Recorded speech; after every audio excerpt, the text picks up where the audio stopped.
400km 도주국입니다. 이거 어제 저희가 속보로 전해드렸습니다.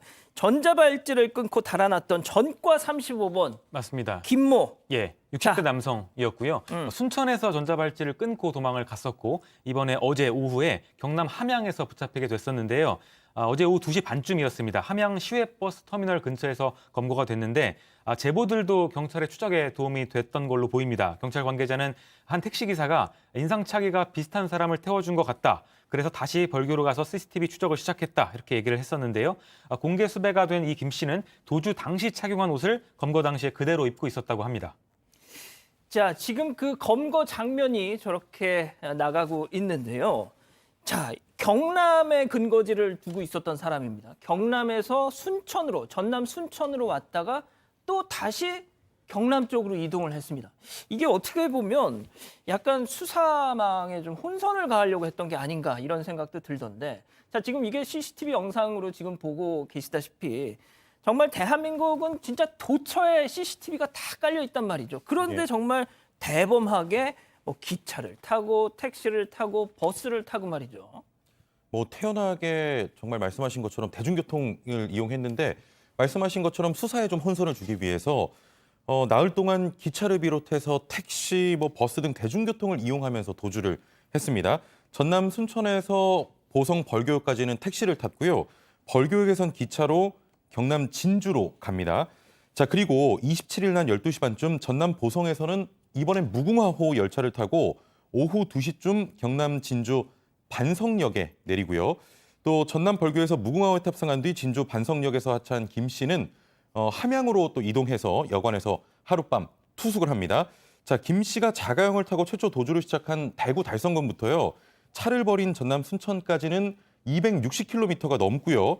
순천에서 경남 함양군까지 대중교통으로 이용한 거리가 160km입니다. 이를 다 더하면 사흘간 무려 400km를 넘게 움직였는데요. 그 중심에는 대중교통이 있었습니다. 자, 이게 다시 한번 좀 설명을 해드리면 순천 야산에서 잠적을 합니다. 그러고 벌교역에서 딱 등장을 하죠. 그리고 또 진주역, 벌교역에서 경남 진주역으로 가는 기차표를 발권을 합니다. 자, 그런데 진주역에서 내리느냐? 아니죠. 진주 반성역, 그러니까 한 역을 더 가서 하차를 합니다. 자, 이 양 변호사님, 이걸 보면은 진짜 뭔가 자신도 이제 추적을 당하고 있다라는 걸 아니까 말이죠. 계속해서 막 좀 이렇게 혼선을 주기 위한 자기만의 또 트릭을 좀 썼어요. 나름으로는 그런 걸로 썼습니다만 오히려 아까 처음에 말씀하셨다시피 대한민국에서 저렇게 드러난 것을 활보해서 잡히지 않을 방법이 없어요. 그럼요. 방법이 없고 의아한 부분은 도대체 왜 저렇게 전국을 헤매고 다녔을까. 일단 다행인 거는 경찰에서 1차 조사를 해봤을 때 별도로 다른 범죄를 저지른 정황은 없답니다. 하지만 다행이죠. 그럼 왜 저렇게 다녔을 거야? 그러게요. 라는 의문이 남는데요.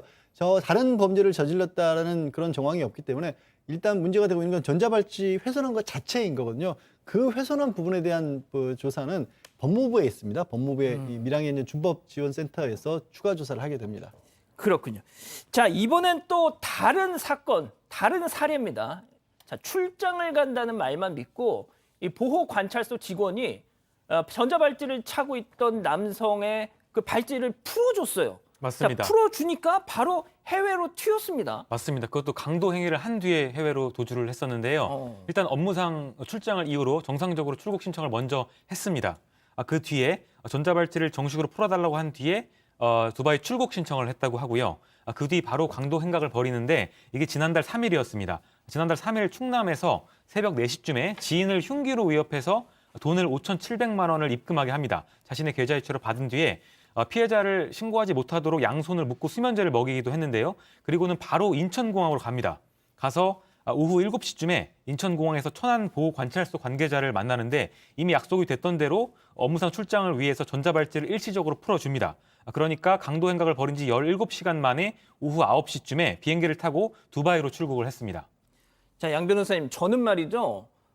이 사건을 접하고 출장 간다고 하면 풀어주는구나. 처음 알았어요, 솔직히. 왜냐하면 그렇게 생각할 수도 있지만 혼돈하시면 안 되는 게 전자발찌는 형사처벌이 아닙니다. 그러니까 최소한의 예방 조치고 저 전자발찌를 부착시킬 때 된 제한들이 있죠. 뭐 외출 시간이라든가 야간 통행 금지라든가 아니면 출입 금지 구역을 설정해 놓는다든가 이런 거 외에는 사실 요구를 하면 그리고 전자발찌로 신원보증이 있고 명백하게 목적이 있다, 해외로 간다 이런 게 있으면 풀어줄 수 있습니다. 그렇군요. 자, 최영진 리포터, 네. 이 남성이 18일 만에 일단 붙잡혔어요. 잡혔어요. 예. 어떻게 잡혔냐면 동거하던 여성의 아이패드를 훔쳐서 달아났는데 두바이에서 그 넷플릭스를 좀 보고 싶었나 봐요. 그래서 그걸로 결제를 합니다. 훔친 그 자기 아이패드로. 동거녀의 걸로. 예. 결제 내용을 확인한 경찰이 이 아이패드를 추적하던 중에 남성이 또 체코로 이동한 경로를 확인을 합니다. 이게 그 사과 모양의 그 휴대폰이 애플이 기기를 분실하거나 도난당했을 때 나의 기기 찾기 기능을 지원해서 기기 전원이 켜져 있을 경우에는 이 위치를 파악할 수가 있는 거예요.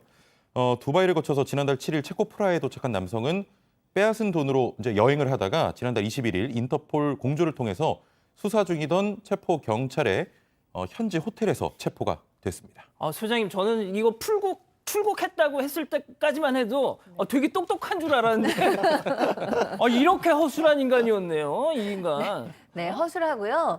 굉장히 유흥을 즐기고 싶은 사람인가 봐요. 왜냐하면은 이 사람이 2019년에 이제 출소를 했는데 그때도 좀 돈이 있었나 봐요. 그 돈을 다 유흥에 써버리고 그때부터 내가 돈이 나중에 한번 생기면 해외로 여행을 가서 팡팡 써야지 이렇게 계획했다고 합니다. 이게 지금 국내로 송환돼서 경찰이 조사하면서 나온 얘기예요. 실제로 이 두바이에 가서 호텔에 묵으면서 그 빼앗은 돈 있잖아요. 예. 3천만 원을 명품 속에 펑펑 썼다고 합니다. 아이고, 참. 그런데 지금 저희가 지금까지 이 전자발찌 관련 사건 몇 번을 소개를 해드립니까? 끊고 도망가고 사람 죽이고 말이죠. 이 저번에 그 강윤성 사건 이후로 당국에서는 이런저런 대책도 내놨다고는 하지만 이게 지금 계속되고 있어가지고 저희가 또 사건 반장에서 계속 소개해드리고 있지 않습니까? 두 가지 점이 있을 것 같아요. 일단 전자발찌가 효용성이 있다는 게 입증이 됐기 때문에 이 착용하는 사람들 범위를 굉장히 넓혔습니다. 처음에 살인이나 성범죄에서부터 이제는 중대 사기범죄까지 넓히고 있거든요. 그런데 효용성이 있다고 해서 넓히다 보니까 관리 감독할 수 있는 사람 자체가 굉장히 부족해지는 거죠. 여러 번 변호사님, 말씀드렸지만 말씀 중에 죄송한데 방금 이 천안 보호 관찰소 직원이 외국 출장 간다고 하니까 그 공항까지 와가지고 그걸 풀어줬다지 않습니까? 저는 이거 되게 엄청난 행정력 낭비 아닌가요? 이 한 사람 때문에? 그럼 국내에서 풀어줄 수는 없잖아요. 제한이 있기 때문에. 그러니까 이해는 되는데 네. 참 이게 그렇죠. 그래서 사실 이런 부분들을 더 관리를 하려면 단순히 풀어주는 것만 하는 게 아니라 아마 이수정 교수님이 계셨으면 이 말씀하셨을 텐데 이 사람이 평소에 정상적인 생활을 하고 있는지를 꾸준히 이 보호관찰관들이 들여다봐야 되는데 전자발찌 들여다봐야죠. 사라지고 나면 또 추적해야죠. 조금 전에 얘기하신 것처럼 공항 가서 풀어줘야죠. 이런 거 하느라고도 너무 바쁜 거예요. 그러니까요. 8명 이상 충원을 한다고 하지만 이게 효과가 있어서 정말 많이 늘린다고 한다면 그거를 지원하는 인력도 반드시 있어야 합니다. 알겠습니다.